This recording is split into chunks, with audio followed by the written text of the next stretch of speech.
Volta mais um boletim informativo aqui do nosso canal e as notícias estão explodindo, gente, tá? Nas principais manchetes do país, do Brasil, e é claro que eu vou estar aqui trazendo absolutamente todas, pelo menos as mais importantes e mais impactantes. Pode ter certeza que eu vou colocar aqui agora, a partir de agora, nesse vídeo para todos vocês. Tribunal de Contas da União, gente, o TCU, acaba de soltar uma bomba gigante que atingiu em cheio o ministro do STF, Alexandre de Moraes. Bomba gigante do TCU, Tribunal de Contas da União, contra Alexandre de Moraes. E a coisa, gente, é tão grave que acendeu um alerta gigante dentro do STF, gente. Tá sendo considerado uma grande tragédia dentro do STF, isso que acabou de ser revelado pelo Tribunal de Contas da União contra o Alexandre de Moraes. E é um desespero que chama, gente, tá? STF entra em desespero, entra em pânico com essa notícia que foi divulgada, confirmada aqui agora. Outra notícia urgentíssima, tá?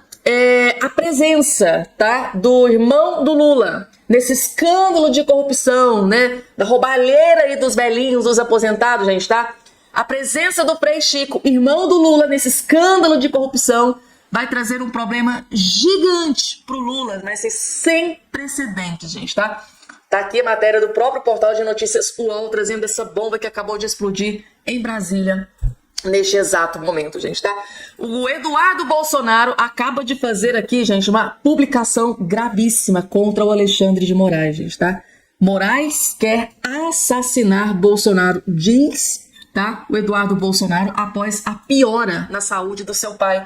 O Bolsonaro teve uma piora drástica hoje no seu estado de saúde e o Eduardo Bolsonaro acabou de fazer aqui uma acusação seríssima e gravíssima contra o Alexandre de Moraes. Eu vou trazer essa informação do Eduardo Bolsonaro também aqui para todos vocês. Atriz global, gente, tá? Uma grande atriz da Rede Globo, das antigas, acaba de destruir o Lula da Silva por ele ter dado proteção àquela ex-primeira-dama, né? Que foi condenada a 15 anos de prisão no Peru, e o Lula foi lá e recebeu ela aqui com todas as honrarias aqui no Brasil. Então, a atriz da Globo detonou e destruiu o Lula por essa decisão. E ela fez um comentário aqui, gente, tá? Ela revelou durante o seu desabafo, ela fez uma revelação do tempo em que o Lula estava dentro da prisão.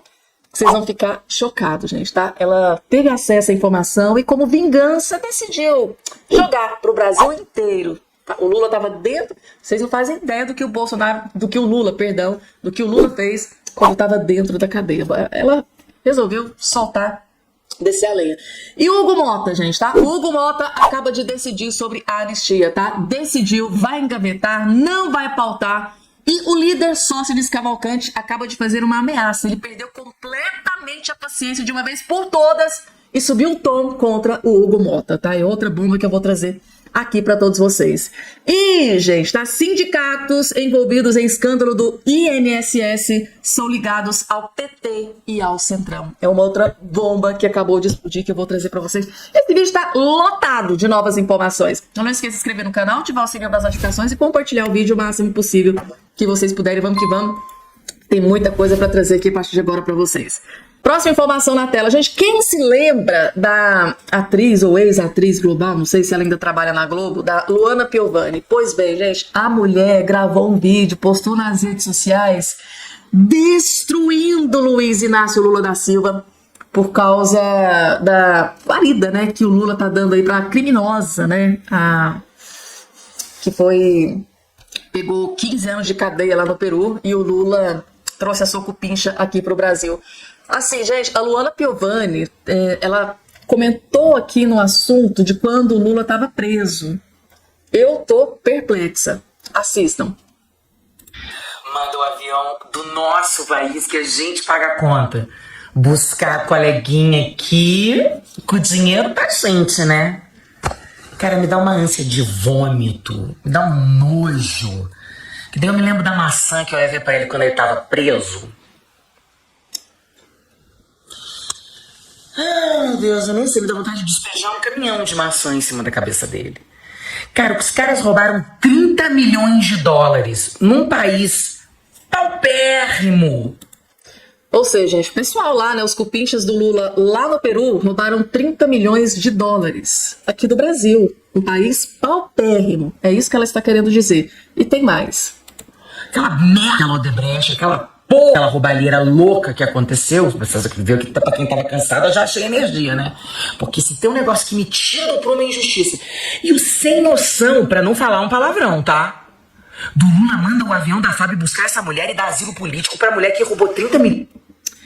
30 milhões pra mulher que ajudou a roubar 30 milhões aqui do Brasil. Exatamente isso, gente. É o Lula e seus cupinchas, né?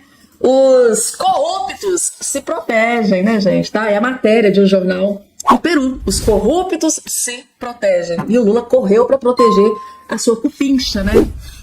Gustavo Gaia postou um vídeo fazendo uma acusação muito grave e interessante, né? Essa mulher deve saber muito, né? Essa mulher deve saber muita podridão do Lula, pro Lula ter se prestado a isso, né? De ter pegado um avião da FAB, ou seja, obrigar o povo brasileiro a pagar caro, porque cada voo desse custa uma fortuna, né? Pegar um avião da Força Aérea Brasileira para ir lá no outro país buscar a criminosa e trazer aqui pro Brasil. Ou seja, parece que o Brasil agora virou o quê? Reduto de criminosos. Graças a quem? A Lula da Silva, né? Uma hora a gente recebe o ditador da Venezuela, agora tá recebendo a criminosa, né? A corrupta, que pegou 15 anos de cadeia. Esse é o Brasil do Lula. Próxima informação aqui na tela, gente. E Ana Paula Henkel rasgou o verbo contra o Lula aqui nesse vídeo. Não vou nem dar muito spoiler, gente, tá? Vejam o que o Lula está fazendo com o Brasil. E tem muita gente que não sabe, viu? Eles estão preocupados com o funeral do Papa. Todos querem entrar no avião presidencial para ir ao funeral do Papa. E isso vai ser a nova cortina de fumaça. Não, depois a gente vê, porque agora tem que ir ao funeral do Papa. Quantas pessoas nós vamos... Para quantas pessoas nós vamos pagar para ir ao funeral do Papa? Uma coisa é o Lula. Lula é o chefe do executivo, é o presidente do Brasil, bem ou mal, queiram ou não, ele vai representar o Brasil. Mas quantas pessoas nós vamos pagar? Hugo Mota, Alcolumbre, ministros, quantas pessoas que nós vamos financiar uma viagem a Roma para o funeral do Papa enquanto o Brasil está pegando fogo, cheio de problemas para resolver? Hugo Mota parece que, mesmo tendo, né, uma tradição política toda na família, a tradição ficou no passado, porque o futuro dele vai estar comprometido diante dessa quebra de palavra e de honra. Né? Ele foi eleito prometendo pautar o PL da anistia. Foi eleito, né, gente? Tá? Ele prometeu pro Bolsonaro ver com todo o carinho do mundo essa questão do projeto da anistia. Josias de Souza, jornalista, militante de esquerda, gente do céu, desceu a lenha pelo fato de o irmão do Lula, o Frei Chico, estar envolvido até o pescoço nesse escândalo de corrupção do INSS e de quebra ele acaba revelando, tá? É esse envolvimento do irmão do Lula nesse escândalo de corrupção, da roubalheira dos velhinhos, vai custar muito caro pro Lula. Agora vocês vão entender o porquê. Só assistam. A presença do Frei Chico nesse enredo complica a vida do Lula, porque nós estamos lidando, família, com um cenário político intoxicado. Então, adversários do governo precisam de uma nesga de informação para transformar aquilo em desinformação, que é deletéria para o governo. O governo sabe disso, sabe estar lidando com esse tipo de adversário, que, aliás, não pode nem ser chamado de adversário, é inimigo político. Né? Hoje, a política é feita com fígado. Então, obviamente, isso aqui é um prato cheio para a oposição. Há também a CONTAG no meio entre as entidades investigadas, outro prato cheio para a oposição. A CONTAG é uma entidade tradicional, tem um DNA petista, obviamente servirá de instrumento a ser utilizado pela oposição. Daí, Fabiola, inclusive, a necessidade de que o governo, e especialmente o Lula, reaja a esse escândalo de tal forma que ele corte todos os males pela raiz. E ele, por exemplo, se absteve de cortar o Carlos Lupe pela raiz. O Carlos Lupe, diante do incêndio, ele jogou gasolina na conjuntura, quando ele disse que não deveria ser queimado na fogueira o presidente do INSS, que foi afastado do cargo por decisão judicial, depois de frangar essa tunga de 6,3 bilhões de reais no bolso dos aposentados. Então, o Carlos Lupe falou de labareda em casa de carbonizado. E está lá no cargo, foi mantido no cargo. Afastaram o presidente do INSS, o Alessandro Stefanuto, cuja exoneração, aliás, o Carlos Lupe disse de manhã que não aconteceria, ele descartou a exoneração. Aí, no final da tarde, o Lula mandou exonerar, mandou publicar rapidamente no Diário Oficial. Agora, o Lula teria feito um bem a si mesmo se tivesse mandado também para o Diário Oficial o nome do Carlos Lupe, a exoneração do ministro da Previdência. Porque não é possível manter esse ministro, porque o ministro ficou nu. O Carlos Lupe hoje está trafegando pela conjuntura pelado. Como é que é possível um escândalo desse tamanho, a pasta da Previdência alertada em 2023, desde 2023, e o ministro permitiu que isso proliferasse? Descobriu-se depois que esse Stefanuto, que era filiado ao PSB de bola, estava já afiliado, foi filiado agora, meses atrás, ao PDT, ele mudou de partido, porque o Carlos Lupe tinha planos políticos para ele, desejava fazê-lo candidato a deputado por São Paulo. Então é tudo muito esquisito. E não é possível. Ninguém está dizendo aqui que o ministro passou a mão em dinheiro de aposentado. Mesmo no caso do presidente do INSS, ele está lá, foi afastado a pedido da Polícia Federal, que não o pediria, não faria esse pedido, e a justiça não autorizaria, se não houvesse indícios eloquentes. Mas ninguém está dizendo que ele é culpado. Não. Mas o que se está a dizer aqui é que o governo não pode contemporizar com suspeitas. Havendo a suspeição, é preciso afastar. Então, o Lupe, o presidente do INSS, na melhor das hipóteses, foram todos apenas incompetentes. Na pior das hipóteses, foram cúmplices do assalto. Em qualquer das hipóteses, eles devem exercitar o sacrosanto direito de defesa, seja defesa política, seja defesa jurídica, muito longe dos cofres. E o Lula não enxergou isso. O Lula já tem maturidade para verificar que certas coisas não podem esperar no tempo. E ele expôs aqui. Ele errou ao não incluir entre os exonerados o Carlos Lupe. Então, na opinião aqui, né, gente, do Josias de Souza, o Lula tem que mandar embora, tem que demitir o ministro da Previdência, o Carlos Lupe. E aí, pessoal, vocês concordam? Eu, pela primeira vez, eu concordo em gênero, número e grau, porque a Previdência estava sendo alertada. O Lupe, gente, o Carlos Lupe já sabia disso aqui desde 2023 e deixou a coisa enrolando. Aí a PF teve que agir, fazer todo esse estardalhaço, porque se não tivesse acontecido isso aqui agora, gente, tá? Essa mega operação da Polícia Federal junto com a CGU, o governo Lula, gente, ia estar passando isso aqui, ó. Ia passar despercebido até chegar ao final do mandato do Lula, porque é sempre aquela questão. Para não sujar a imagem do Lula, vamos deixar tudo quieto. Ah, teve um ministro abusador, estava abusando lá das mulheres. Todo mundo sabia, mas não vamos falar nada porque pode sujar a imagem do Lula, que pretende se reeleger em 2026. Ou seja, estavam roubando os velhinhos, estavam roubando os aposentados, todos sabiam do que estava acontecendo. E, gente, nada, absolutamente nada foi feito. Só mandou-se alguns embora, principalmente o presidente do INSS, mandou embora porque a lama explodiu no ventilador, não tinha mais o que fazer. Agora, com a presença, então, do irmão do Lula presente em todo esse escândalo, gente, complica, mas complica, sim, muito mais. E aí, gente, o que é que vocês acham aqui dessa opinião do Josias de Souza? Carlos Lupe, né, o ministro da Previdência, tem que ser mandado embora também, junto com o resto da corja que estava aí, né, ao que tudo indica, conivente, porque se sabia que estava tendo roubalheira, se continuou deixando, no mínimo, né, a gente pode, né, abre precedentes para a gente interpretar que estava conivente. Tudo em nome da... Não pode queimar a imagem do governo Lula, porque no governo Lula tudo é maravilhoso, é o melhor governo do mundo, porque vai salvar o Brasil, que o Lula é o salvador da pátria, que não pode nada de negativo, pode sujar o nome do Lula. E aí, tá, gente, tá? Os velhinhos estavam se ferrando e se lascando e todos sabiam dentro do governo Lula.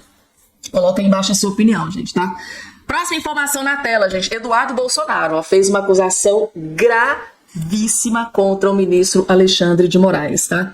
Moraes quer assassinar Bolsonaro, diz Eduardo, após piora do pai, depois da visita da oficial de justiça, né, gente? Tá aqui, ó. O deputado federal licenciado Eduardo Bolsonaro afirmou nessa quinta-feira que o ministro Alexandre de Moraes quer assassinar o ex-presidente Bolsonaro.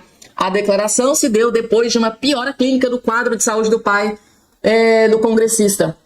Segundo o boletim médico divulgado, Jair Bolsonaro apresentou um aumento na pressão arterial e uma piora nos exames hepáticos, tá? Nessa quarta-feira, o ex-presidente réu tal. E a postagem diz aqui, ó, em tom irônico, o filho 3 de Bolsonaro sugeriu que a intimação tem relação com a mudança no quadro de saúde do pai. Escreveu que só há uma resposta para isso. Moraes quer assassinar Bolsonaro, tal qual fez com o Clezão, em referência ao caso do Clérison Pereira da Cunha, que morreu enquanto estava preso no complexo da penitenciária da Papuda. Tá aqui, gente, tá? Quem poderia imaginar que ser intimado numa UTI de hospital 10 dias após uma cirurgia de 12 horas levaria a uma piora de saúde? Só há uma resposta para isso. Moraes quer assassinar Bolsonaro, tal qual fez com o Clesão, gente, tá? Gravíssimo a postagem do Eduardo Bolsonaro, porque, segundo ele, Alexandre de Moraes quer aniquilar, derrubar, destruir, assassinar Jair Messias Bolsonaro. Gente, coloca aqui embaixo a opinião de todos vocês, tá? Porém, Hugo Mota, gente, acabou de decidir, tá? Agora, neste exato momento. Ontem ele participou, né, de um jantar com o Lula e com Davi Alcolumbre, claro, dentre outras autoridades. E após esse jantar com o Lula, ele bateu o martelo. Não vai colocar para votação o projeto da anistia, ou seja, vai engavetar. E o Sóstenes Cavalcante, tá, o líder do PL que está lutando para que esse projeto seja colocado para votação, acabou de subir o tom contra o Hugo Mota. Eu vou trazer o vídeo daqui a pouco para vocês. Tá aqui, ó. Hugo Mota anuncia oficialmente que não irá pautar a anistia dos presos do 8 de janeiro. Em conversas com os líderes, foi decidido pelo adiamento da pauta da urgência da anistia. Adiou, e assim, sem previsão de data, de iniciativa, de nada, gente, tá? Tipo assim, colocou na gaveta e parece que trancou a chave dentro. Parece que foi isso, tá aqui o vídeo. O Colégio de Líderes discutiu de forma exaustiva, onde todos os líderes presentes, que representam algo em torno de quase 500 parlamentares, alguns líderes estiveram ausentes, e especificamente sobre o tema da urgência da anistia, se foi decidido pelo adiamento da pauta desse requerimento de urgência. Por que esse adiamento foi a decisão? Porque parlamentares que representam mais de 400 parlamentares na casa, parlamentares e líderes, melhor dizendo, líderes que representam mais de 400 parlamentares na casa, decidiram que o tema não deveria entrar na pauta da próxima semana.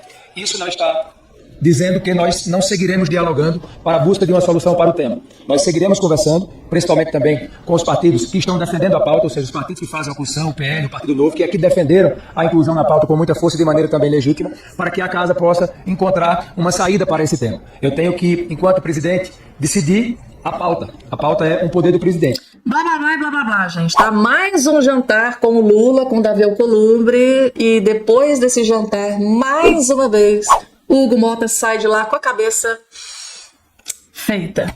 Ai, ai. E aí, gente, tá? O Sóstenes Cavalcante foi pra cima com tudo, gente, tá? Foi pra cima com tudo com o Hugo Mota, perdeu a paciência e rasgou o verbo. Vejam só o que vai acontecer. O presidente Hugo Mota, até agora, tem agradado o governo. A maioria dos liderados e presididos pelo presidente Hugo Mota assinou a necessidade da urgência do PL da anistia. O PL da anistia é um PL humanitário. E o nosso limite do PL está estabelecido nesta minha fala aqui hoje. Tudo na política tem limite. Tudo.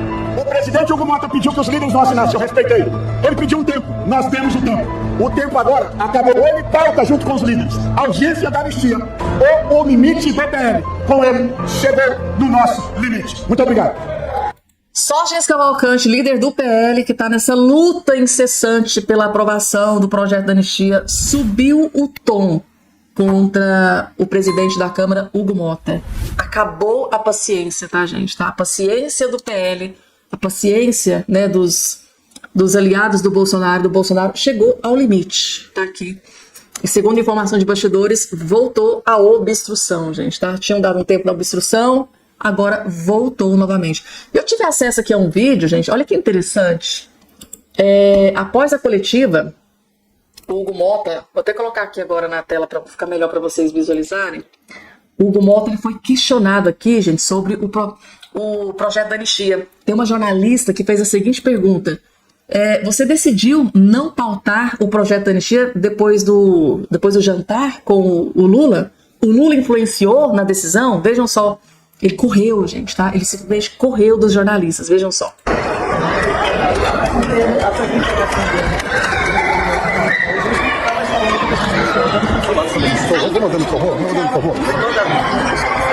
Você tá atrapalhando, por favor. Não para, por favor. Presidente, foi um pedido do Lula ontem, nesse jantar que teve, a questão da anistia?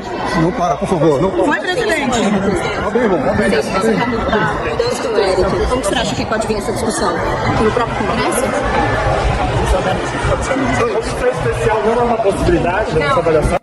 Covarde, gente, tá? O nome disso aqui é covardia. Ele foi questionado, tá? Tá aqui, gente, saiu pela tangente, né? Tá aqui, Hugo Mota, né, covarde, saiu pela tangente, não respondeu a pergunta da jornalista, tá? Foi a pedido do Lula, que desistiu de pautar o projeto da anistia, ele não teve coragem de responder, gente, tá? Sabe, você já viu aquele ditado que quem cala consente? Gente, jantar com o Lula, com Davi Alcolumbre, no dia seguinte ele toma a decisão de que não vai pautar o projeto da anistia. Alguém tem alguma dúvida de que Lula possa ter influenciado nessa decisão de hoje? Da mesma forma que ele participou de um jantar na casa do Alexandre de Moraes e ele mudou da água para o vinho drasticamente. É um homem completamente... É um fantoche, gente, tá? É um fantoche. Ou seja, se o Lula falou, a água parou. É o Lula que manda no presidente da Câmara. Em pensar que ele prometeu pro Bolsonaro, né, gente, dar atenção especial para essa questão do projeto aí da anistia. Próxima informação na tela, gente, tá? A questão do Bolsonaro repercutiu na imprensa internacional. The Times repercute intimação de Bolsonaro na Inglaterra, gente. Tá aqui, ó. O jornal britânico The Times, com sede em Londres, repercutiu nesta quinta-feira em sua conta no Instagram a intimação recebida pelo ex-presidente Bolsonaro durante o período que está internado na UTI do hospital em Brasília, tá? O ex-presidente Jair Bolsonaro foi intimado judicialmente enquanto se recupera em um hospital em Brasília, tá? Informa o The Times. Ele tem 5 dias para responder as acusações relacionadas a uma suposta tentativa de golpe. Tá aqui. Além disso, o jornal complementa que em março deste ano, o STF decidiu que Bolsonaro deverá ser julgado por supostamente tentar derrubar o governo depois de perder as eleições em 22. Tá aqui, gente, matéria do The Times, né? Um dos jornais mais renomados no mundo inteiro, falando sobre esse acontecimento cabuloso, né? O Alexandre de Moraes mandar um oficial de justiça dentro do leito do UTI, porque isso foi tão assim... Isso foi tão assim, gente, grave, que até a imprensa internacional repercutiu essa questão envolvendo o Bolsonaro. Na manhã de hoje, o ministro Gilmar Mendes, do Supremo, pediu destaque do julgamento sobre a manutenção da prisão do ex-presidente Fernando Collor de Mello. Agora, a discussão que estava sendo conduzida virtualmente será transferida para o plenário físico do Supremo. A data para a retomada do julgamento ainda não foi definida. Até lá, Collor vai permanecer preso. O placar está em 4-0 a favor da manutenção da prisão, com os votos de Alexandre de Moraes, Barroso, Flávio Dino e Edson Fachin. O ex-presidente Collor foi preso na madrugada de hoje em Maceió, após decisão do ministro Alexandre de Moraes. O político vai cumprir pena de 8 anos e 10 meses em regime fechado pelos crimes de corrupção passiva e lavagem de dinheiro no âmbito da Operação Lava Jato. Depois da audiência de custódia, Moraes determinou que Collor comece a cumprir a pena em regime fechado num presídio da capital alagoana. A defesa do ex-presidente pediu prisão domiciliar por questões de saúde, alegando doença de Parkinson, apneia do sono grave e transtorno afetivo bipolar. Alexandre Garcia, muito boa noite, seja bem-vindo. Dia agitado por aqui no Brasil. O ex-presidente Fernando Collor, então, foi preso durante a madrugada de hoje, por volta ali das 4 horas da manhã. Ele vai ficar, então, preso numa ala especial do presídio em Maceió, numa ala individual pelo fato de ser ex-presidente da República. Muito boa noite, seja bem-vindo. Boa noite, Paula. Boa noite, Piotr. Boa noite, Cauti. Eu estou aqui na sua Itália. 25 de abril, dia da libertação, né? Um dia bem agitado por aqui em Milão, muitas manifestações patrióticas, né? Porque a resistência italiana resistiu ao fascismo do Mussolini, ao nazismo dos alemães, inclusive com a ajuda dos brasileiros conseguiu a liberdade de volta. É o dia da libertação, liberdade, que chega um dia, chega sempre, né? Aí a gente está vendo a liberdade de Collor ser tolhida em plena madrugada. A primeira coisa que me chamou a atenção foi como assim preso às 4 da madrugada? Não, é que ele já não estava mais no domicílio. Ele estava indo e já estava no aeroporto embarcando para Brasília, né? E agora que todo mundo estranha, há pouco eu estava num restaurante aqui na Piazza del Duomo, né? E um grupo dizendo, como assim? Né? Tanta gente foi solta, tanta prova foi anulada da Lava Jato, e agora é dentro da Lava Jato. Não venham me dizer que está fora da Lava Jato, porque foi uma ordem do juiz Sérgio Moro, né, de uma busca e apreensão lá no doleiro Youssef, né, que descobriram as notas aí envolvendo a Petrobras distribuidora e o ex-presidente. A grande questão de estranhamento. Vocês já levantaram aí com os brasão, né? Está aí o ex-governador do Rio de Janeiro, com programação de cinema, gravando todas as semanas, recomendando às pessoas, como hoje recomendou, aproveitem, vão ao teatro, vão ao cinema. Parece que está gozando com as diferenças da justiça brasileira. Então agora Collor fica lá em Alagoas, num lugar especial do presídio, porque ele inclusive já foi governador de Alagoas também, né? E aguarda, porque Gilmar Mendes, percebendo da forma que as coisas estavam se encaminhando, um julgamento digital à distância, essas coisas incríveis que só acontecem no Brasil de hoje, pediu vistas e agora vão ter que discutir o assunto em plenário, pelo menos isso, né? Na dignidade de um ex-presidente ser julgado pelos 11 do Supremo, presencialmente, né? Eu lembro dos 5 que se reúnem para condenar pessoas, e a condenação pode vir por 3-2, só 3 em 11. Não, são essas coisas incríveis que não adianta eu explicar para os italianos aqui, que eles não vão entender, porque afinal foi por aqui que nasceu o direito romano. Próxima informação na tela, gente, tá? Uma bomba divulgada pelo Tribunal de Contas da União que atingiu em cheio o ministro do STF, Alexandre de Moraes. Isso aqui, gente, está acendendo um alerta gigante dentro do STF, tá? Está sendo visto como uma tragédia para o STF. O Alexandre de Moraes anda trazendo muitos holofotes para o STF. Isso pega muito mal para a imagem da Suprema Corte. TCU recebe denúncia para investigar Moraes por uso de avião da FAB. Mais um problema nas costas de Alexandre de Moraes. O advogado Enio Martins Murat, que havia denunciado à PGR, né, o suposto uso indevido do avião da Força Aérea Brasileira pelo ministro Alexandre de Moraes, do Supremo Tribunal Federal, para se deslocar de Brasília a São Paulo, né, em março, voltou a protocolar o pedido de investigação, dessa vez no Tribunal de Contas da União. Tá? Murat alega, baseado em informações publicadas pela imprensa, que Moraes teria utilizado o avião da FAB, da Força Aérea Brasileira, para interesse particular, inclusive para ir ao jogo do Corinthians no final do campeonato. Tá aí. Nessa terça-feira, o advogado decidiu recorrer ao Tribunal de Contas da União e protocolou novo pedido de investigação e punição ao ministro por suposto dano ao erário. A denúncia tramita em sigilo e, conforme os dados do sistema do tribunal, foi encaminhada à unidade técnica responsável e tem como relator o ministro Bruno Dantas. Moraes teria se deslocado de Brasília, até aí você já sabe, porque a gente já falou sobre essa questão umas 2.000 vezes. Ou seja, utilizar o avião da Força Aérea Brasileira para interesse próprio, para assistir jogo de Corinthians, é atentado contra o dinheiro público ao erário brasileiro, gente, tá? É muito, muito grave. Isso precisa ser esclarecido. É o mínimo, gente, tá? Trata-se de dinheiro do povo. Próxima informação aqui na tela. Gente, como eu sei que essa notícia aqui não vai aparecer no Jornal Nacional e nem no Fantástico da Vida, eu vim correndo trazer para vocês. Sindicatos envolvidos em escândalos do INSS são ligados ao PT e ao Centrão, gente. Que novidade, né, gente? Tudo de ruim que existe nesse Brasil. Escândalo de corrupção, roubalheira. Tudo tem o PT envolvido, é incrível.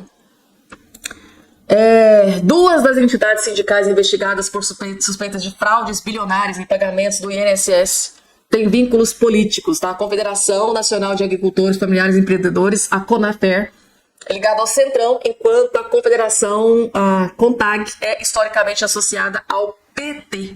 Segundo fontes do INSS, ouvidas pela emissora CNN, a CONAFER é a mais ativa no escândalo. O principal elo do sindicato com o governo Lula foi André Fidelis, ex-diretor de benefícios do INSS. Ele foi exonerado em julho de 2004, segundo a reportagem do Metrópolis, né, que mostra esquemas fraudulentos de descontos dos vencimentos dos aposentados. Inclusive foi onde pode ter iniciado aí as investigações da CGU e da PF, gente, tá? Foi em cima de algumas denúncias feitas pelo portal de notícias Metrópolis, gente, tá? O portal de notícias Metrópolis tem sido uma pedra no sapato do governo Lula, tá? É um jornal que não é nem de esquerda nem de direita, tá? Tem hora que ele é mais de esquerda, tem hora que dá um passo para a direita, mas é assim, É aquele jornal que não fede nem cheira, gente, tá? Tá indo pra esquerda, depois vai um pouquinho pra direita, vem de novo pra esquerda. E tem feito muitas denúncias contra o governo Lula, né? E esse aqui explodiu. Então, é uma das matérias publicadas pelo portal de notícias Metrópolis, explodindo esse escândalo que estava acontecendo, essa roubalheira contra os aposentados, que foi o start, um dos starts ali para se dar início a essa investigação que culminou em tudo que aconteceu de ontem para hoje.